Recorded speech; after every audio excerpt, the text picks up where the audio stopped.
4 months ago, every economist, every YouTuber, every bank analyst in Canada was telling you the same thing. Cuts are coming, cuts are coming, cuts, cuts, cuts. Now, flip on that same channel today and the narrative has completely flipped. Hikes are coming, inflation is back, the Bank of Canada is going to raise rates. Both of those narratives can't be right. And when I actually sit down and run the numbers, not just the headlines, not the predictions, the actual data, neither of them are. Here's what I believe, and I'm going to back this up with numbers over the next 7 minutes. The Bank of Canada is not going to hike rates in 2026. Rates are going to stay exactly where they are until 2027. And if you're a homeowner heading into renewal, or if you're sitting on a variable mortgage hoping for relief, this changes everything about how you should be planning right now. And at the end of the video, I'm going to share with you a specific tool and strategy that I'm using with my clients to save them thousands of dollars if rates actually do go down. Math doesn't care about headlines, so let's get into the hard data. First off, here's the rules of the video. We're not doing rate predictions based on vibes. We're going to be looking at the 4 forces pulling towards hikes and the 4 forces pulling towards cuts, and what happens when you put them on the same scale. Then I'll show you exactly how to plan your mortgage when rates aren't moving. Now, why does this matter for you specifically? Because right now, hundreds of thousands of Canadians are making the wrong financial decision for one reason. They're betting on a rate move that isn't coming. People are taking variables with the hope that cuts are going to come along. People are panic locking in 5-year fixed rates, hoping to beat rate hikes and time the market. Both of those bets are based on narratives, not numbers. And when the rate doesn't move, you're stuck living with the consequences of guessing. So let's stop guessing. Let's start with what's actually putting pressure on the Bank of Canada to raise rates, because the hike narrative isn't being pulled out of thin air. There's some real forces here. Force 1 is the CUSMA renegotiations. The Canada-US-Mexico trade deal is being reviewed this year. And if those negotiations go sideways, we're looking at tariff threats on the Canadian economy. Tariffs are inflationary by design. They raise the cost of imported goods. If CUSMA breaks down, the Bank of Canada can't cut rates into an inflationary tariff-shocked market. That's a hard ceiling on the cut narrative. Force number 2, the US-Iran conflict and oil prices. Oil prices have been moving with periodic spikes every time tension escalates in the Middle East, increasing those oil prices pretty dramatically. We've all seen it in the gas pumps. Every spike in oil prices feeds directly into Canadian inflation. As mentioned, fuel costs, but there's also shipping costs and food costs and development. If this spills into broad-based inflation, meaning it stops being just energy and starts showing up in services and core inflation like CPI, the Bank of Canada's hands are tied. Force 3, stickier than expected core inflation.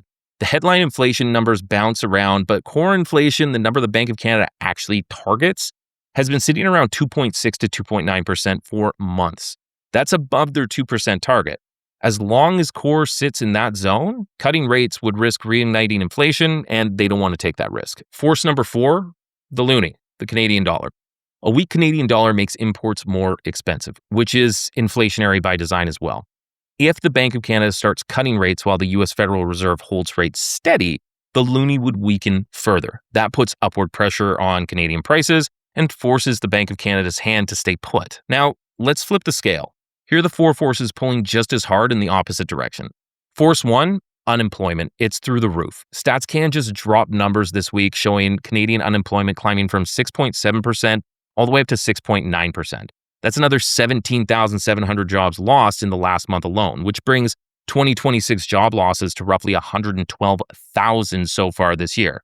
Historically, when unemployment rises this fast or this aggressively, the Bank of Canada would cut rates. They've done it every single recession, and to be honest, the data is screaming for relief. Force 2, the mortgage renewal wave, which is very much here. Roughly 1.2 million Canadian households are renewing mortgages between now and the end of 2026, and the average payment increase is between 25 and 40%. That's not a forecast, that's already happening at the dinner table. When this many households see their disposable income drop simultaneously, consumer spending collapses, and consumer spending is 2/3 of the Canadian economy. The Bank of Canada knows this. Force 3, Canadian consumers are absolutely tapped out. Household debt-to-income ratios are sitting near record highs.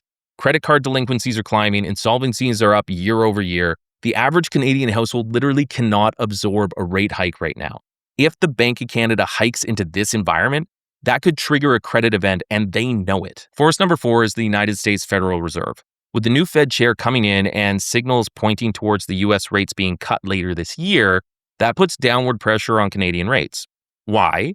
Because if the United States cuts and the Bank of Canada holds, the loonie actually strengthens, which reduces import inflation and gives the Bank of Canada room to cut without inflationary risk.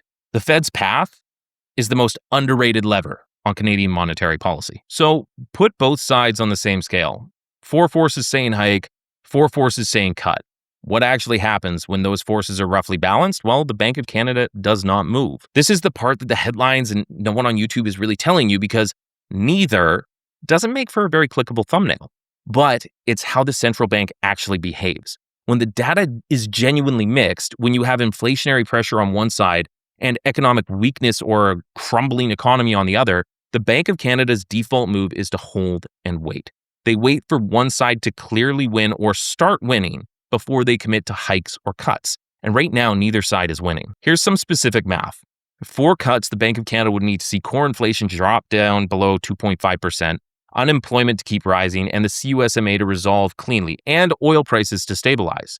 We have one of those 4 things going right now. For a hike, they need to see core inflation break above 3%, and unemployment to reverse directions, and consumer spending to recover, and wage growth to accelerate. We have 0 of those 4 right now. The most likely scenario, the one almost nobody is talking about or calling for, is rates to stay exactly where they are for the rest of 2026. Real movement doesn't come until later, probably Q1 or Q2 of 2027, when we'll see which side of the scale is tipping and whether they increase or decrease rates based on that. All right, this is where I'm going to give you something most people don't really see or talk about, and that thing I promised at the beginning of the video. Because here's the honest truth. I believe rates will hold through 2026.